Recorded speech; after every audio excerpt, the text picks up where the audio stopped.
Dah. Baik, silahkan ya dibuka kameranya semua.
Bismillah. Assalamualaikum warahmatullahi wabarakatuh.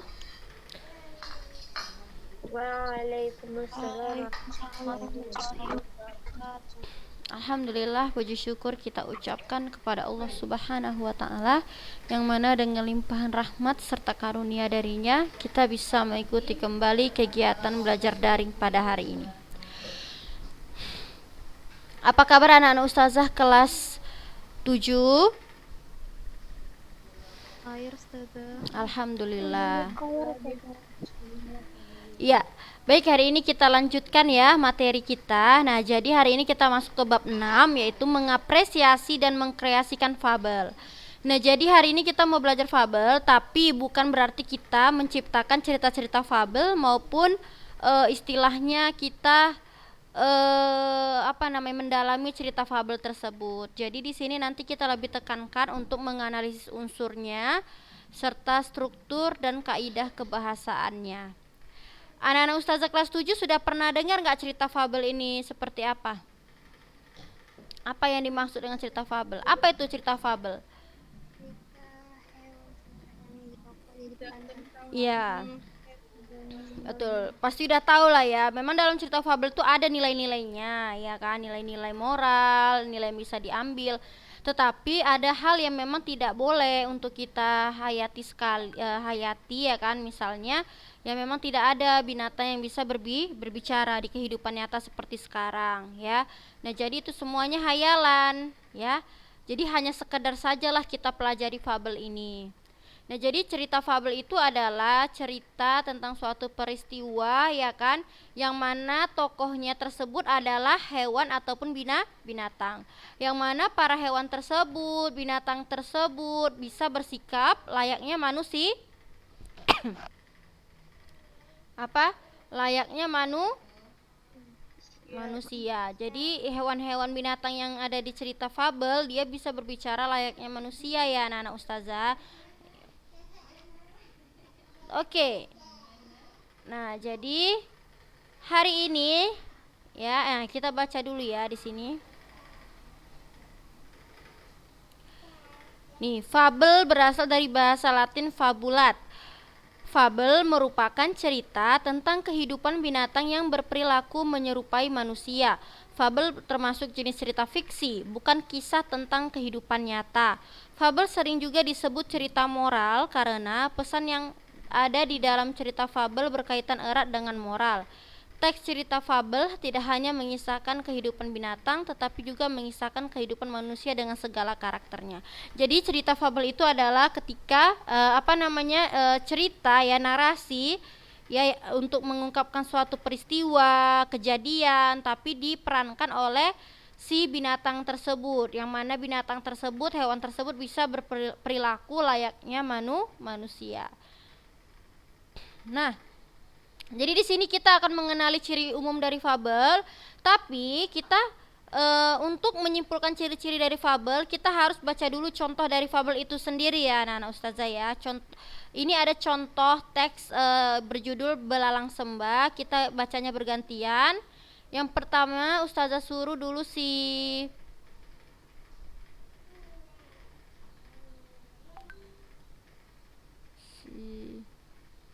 mana ya?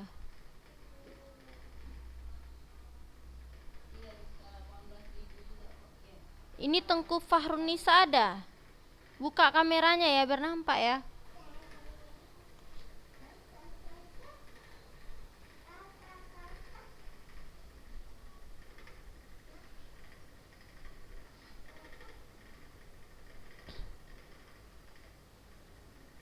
Tengku Fahrunisa ada nggak? Silahkan dibaca ya.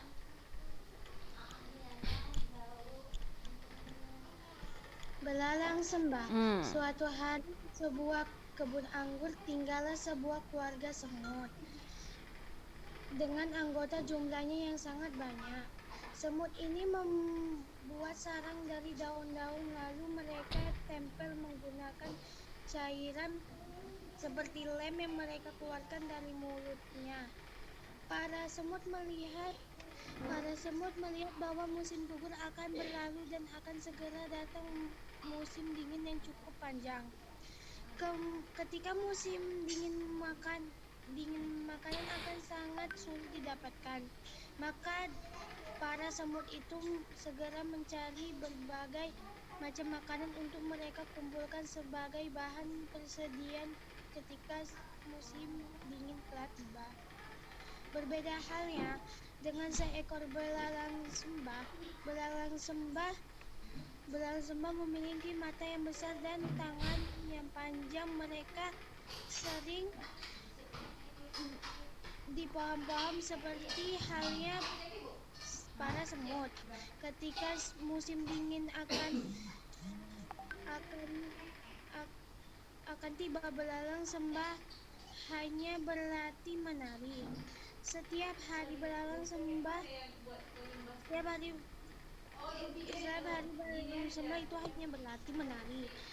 Namun sang belalang lupa bahwa dia harus mengumpulkan makanan untuk persiapannya menghadapi musim dingin. Oke, cukup ya. Lanjut si Hanifazila.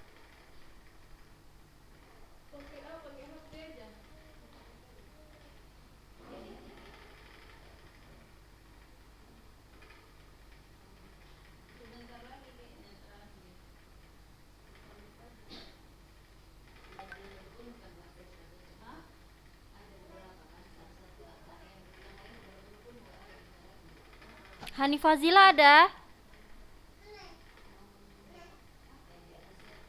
Kok lama kali? Mana orangnya? Tapi ada ini apanya hadir di sini.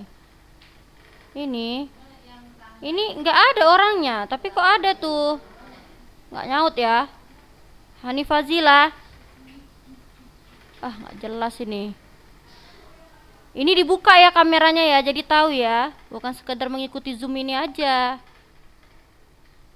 Coba Anissa Muniro.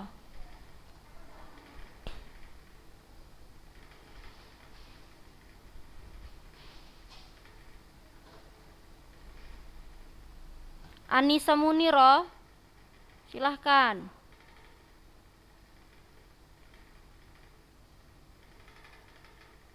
Kemananya ini orangnya? Orangnya apa tapi nggak ada yang nyaut. Kayak mana nih kayak gini nih penilaiannya? Di sini ada, tapi nggak ada dipanggil orangnya. Kayak mana ini ceritanya?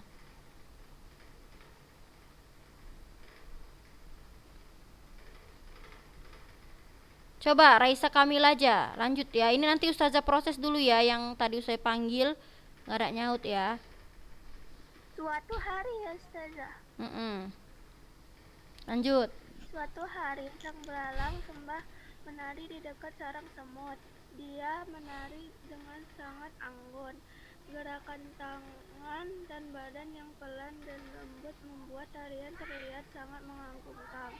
Para semut melihat sang belalang sembah menari.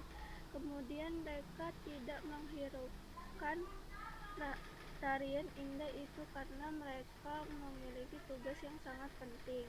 Sang belalang yang sedang menari melihat para semut berjalan dengan membawa makanan untuk dibawa ke sarangnya. Sang belalang sembah heran dengan apa yang dilakukan semut. Lalu dia bertanya kepada salah satu semut tentara yang sedang berjalan di dekat para semut bekerja. Kenapa kalian membawa makanan yang sangat banyak itu ke sarang kalian? Sang semut Kuat menjawab. lagi suaranya Raisa.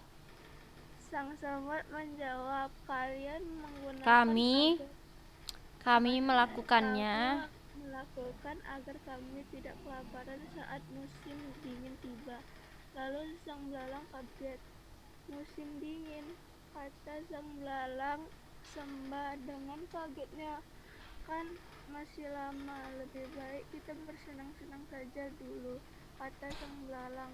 Semut tak menghiraukan belalang. Semut tetap tekun mengumpulkan makanan. Lanjut Raisa.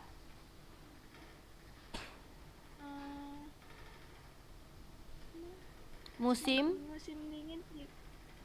dingin tiba. Belalang belum sempat mengumpulkan makanan karena sibuk menari. Belalang kelaparan dan lari ke rumah semut. Dia meminta makanan kepada semut. Semut awalnya tidak mau memberikan makanan karena takut kehabisan. Akan tetapi, melihat belalang lemas kelaparan, semut tidak tega dan memberikan makanan kepada belalang. Belalang pun kembali buka dia berjanji untuk dapat mengolah waktu dengan baik sehingga tidak berakibat buruk.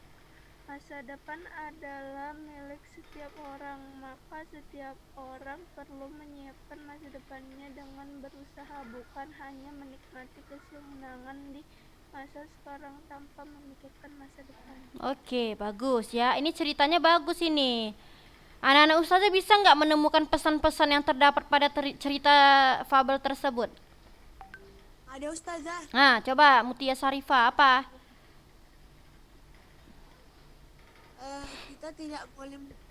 Kita tidak boleh terlalu menikmati kesenangan di dunia ini. Karena pasti ada kesusahan yang akan kita dapatkan. Iya, maksudnya artinya kita tidak boleh terpedaya dengan kesenangan yang hanya sesaat. Karena masa depan memang harus kita persiapkan. Maksudnya adalah ketika hari ini kita melakukan yang terbaik, maka hasilnya pun akan baik. Tetapi ketika hari ini yang kita tanam adalah hal-hal yang buruk, hal-hal yang negatif, maka ya hukum alamnya akan apa? Hasilnya maka buruk. Jadi cerita tersebut mengajarkan kita bahwa apa? Masa depan itu adalah memang milik setiap orang ya, tentunya atas izin Allah. Maka kita memang harus berusaha, anak-anak ustazah. Ya, jadi ceritanya bagus. Siapa aja tokoh-tokoh pada cerita tersebut, anak-anak ustazah? Belalang dan para semut. Iya, belalang dan para semut. Jadi yang malas tadi siapa yang malas? Belalang ya, yang malas tadi, dia hanya sibuk menari aja tanpa dia pikirkan ya kan nanti kedepannya seperti apa. Sedangkan semut dia sudah berusaha mengumpulkan makanan ya. Nah, jadi anak ustazah, dari cerita yang tadi kita sama-sama menyimpulkan apa sih ciri-ciri yang terdapat pada teks fabel ya. Nah, ini adalah kesimpulan kita masing-masing ya. Coba anak-anak ustazah, dari fabel yang kita baca tadi, kira-kira menurut kalian cerita fabel itu apa sih? Maksudnya ciri-cirinya apa aja gitu? Ciri kalau dia itu menandakan cerita fabel itu apa? Siapa yang tahu? Yang bisa menyimpulkan? Hewannya bisa bicara. Ya, tokohnya adalah hewan. Terus Berisi tentang budi pekerti, Ustazah. apa? Berisi tentang budi pekerti. Iya, bagus. Lalu selanjutnya apa lagi ciri-ciri fabel itu? Terdapat moral, Ustazah. Iya, lalu Menjelaskan watak dan perilaku manusia, Ustazah. Iya, betul. Apa menjelaskan watak, termasuk unsur-unsurnya itu ya, anak-anak ustazah ya. Lalu apa lagi bisa kalian temukan ciri-ciri fabel? Sifat fiksi Ustazah. Apa? Bersifat fiksi. Bagus ya. Jadi fabel itu bersifat Bersifat fiksi. Nah, itu dia. Artinya apa fiksi itu atau fiktif itu? Cerita yang tidak nyata. Iya, cerita yang tidak nyata atau hayalan. Tentunya tidak perlu kita terlalu menjiwai setiap ceritanya. Hanya sekadar kita ambil saja pesan-pesan moralnya, tidak apa-apa, tetapi harus diketahui bersama, ustazah di sini tidak akan menyuruh kalian membuat cerita-cerita seperti ini ya, karena tidak dibolehkan. Buatlah cerita tentang kehidupan nyata itu boleh, tapi kalau cerita seperti ini tidak tidak boleh ya anak-anak ustazah. Mana ada di saat sekarang ini hewan bisa bicara ya. Oke, kita lanjutkan. Yang kedua ada contoh lagi, fabel kedua, sesama saudara harus berbagi. Coba si yang baca Nah, Ustazah, siapa anak itu? Bilang aja. Ah? Mutia. Oh ya, boleh, silahkan. Oke. Sesama saudara harus berbagi. Ya. Suatu pagi indah dengan matahari yang cerah, Pak Tua Rusa mengunjungi kediaman keluarga Pip si Tupai di sebuah desa. Pagi Ibu Tupai, salam Pak Tua Rusa kepada Ibu Pip. Kemarin keponakanku mengunjungiku. Dia membawakan oleh-oleh yang cukup banyak. Aku ingin membaginya untuk para sahabatku. Ini kacang kenari seperti spesial untuk keluargamu. Terima kasih Pak Tua Rusa, ucap Ibu Pip. Sepeninggal Pak Tua Rusa, Ibu Pip masuk ke dalam rumah dan memanggil anak-anaknya. Anak-anak, lihat kita punya apa. Kalian harus membaginya sama rata ya. Ya.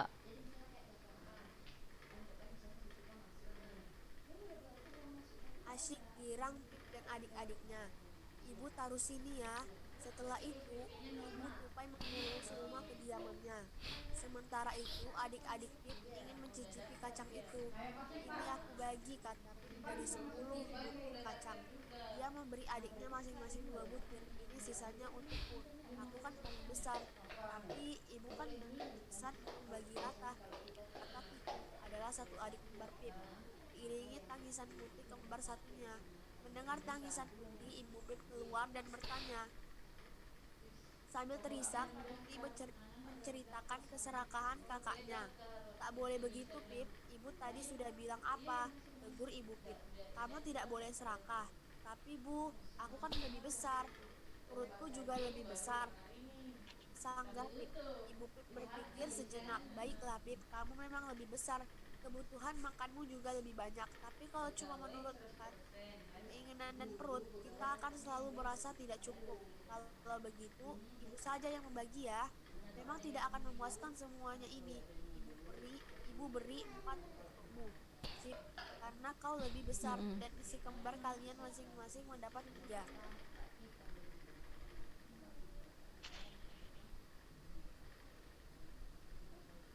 Kalian harus mau berbagi ya anak-anak.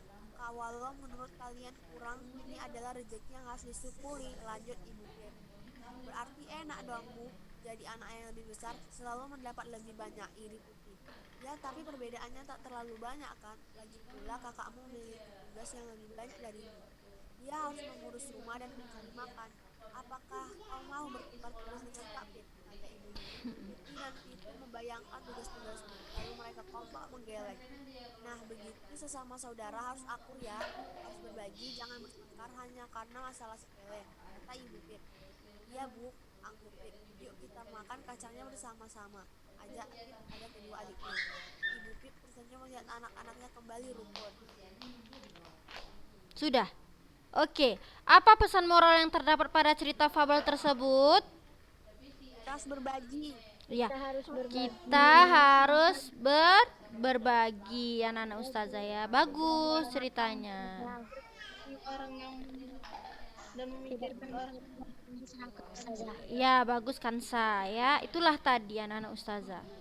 Nah, jadi kan anak-anak ustazah kita sudah dapat nih apa tadi ciri-cirinya. Sekarang coba ya kita rincikan sama-sama ya.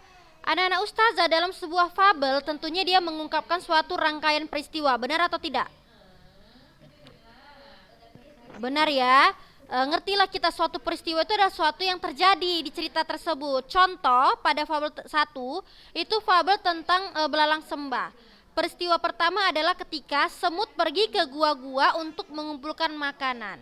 Siapa yang bisa mencari peristiwa yang kedua? Kita lihat fabelnya ya. Kita cari peristiwa yang kedua apa? Belalang pergi ke semut pergi ke gua-gua tadi ya ada. Coba siapa lagi yang bisa menemukan adanya suatu peristiwa?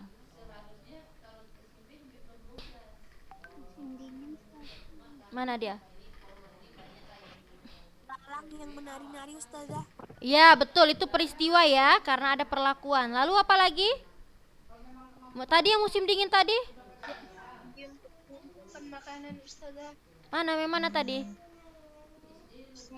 Oh ya, semut itu segera mencari berbagai macam makanan. Iya kan?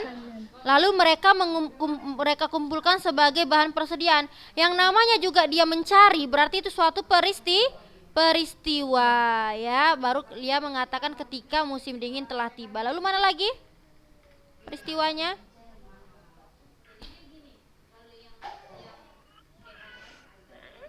Kalau ini semut ini membuat sarangnya dari daun-daun. Itu termasuk peristiwa atau tidak? Iya peristiwa lah, ya kan? Memang ada perlakuan di situ. Ya lanjut, coba di sini siapa yang bisa mencari peristiwanya?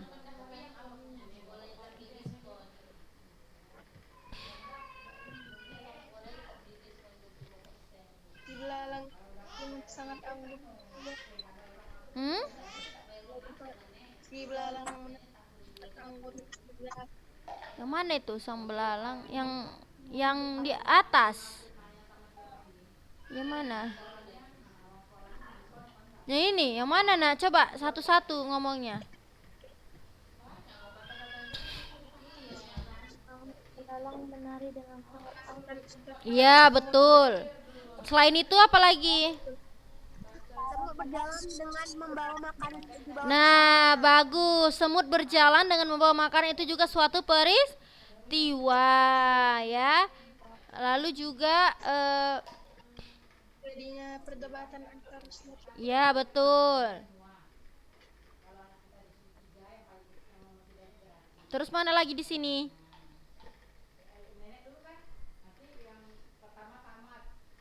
Semut membagikan makanannya ke belalang. Iya bagus. Ya itu semua suatu peristiwa anak-anak ustazah. Tapi kita bandingkan sama kalimat yang lain ya. Nih kalau ini nak, belalang kelaparan dan lari ke rumah semut itu suatu peristiwa atau tidak? Iya betul ya. Nah kalau ini anak-anak ustazah menurut kalian ini peristiwa atau enggak nih?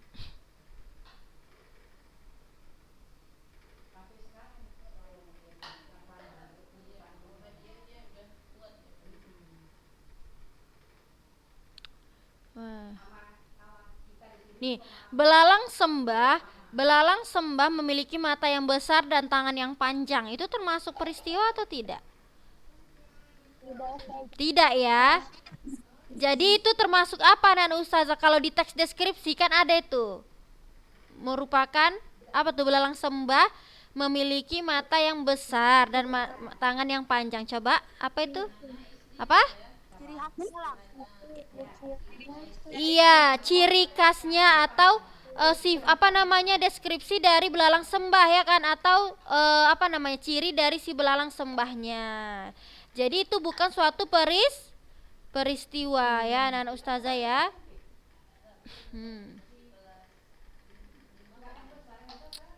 Lalu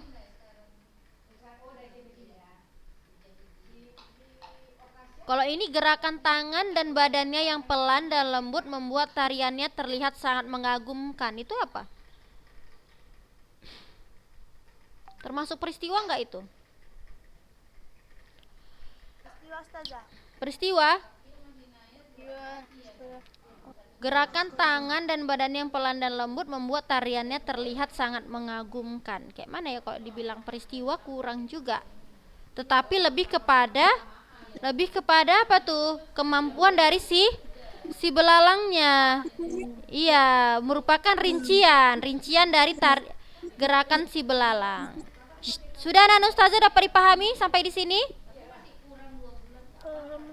Paham ya nak? Oke, jadi waktunya sudah selesai ya. Jadi apa yang sudah Ustazah jelaskan mudah-mudahan bisa diterima dengan baik ya. Semoga dimudahkan segala urusan anak-anak Ustazah, dimudahkan untuk memahami pelajaran yang Ustazah berikan tentunya. Nah, jadi anak Ustazah cukupkan pembelajaran kita sampai di sini dulu ya. Jadi kita tutup pembelajaran hari ini dengan doa kafaratul majelis. Subhana Asyhadu an la ilaha illa anta wa astaghfiruka wa atubu ilaik.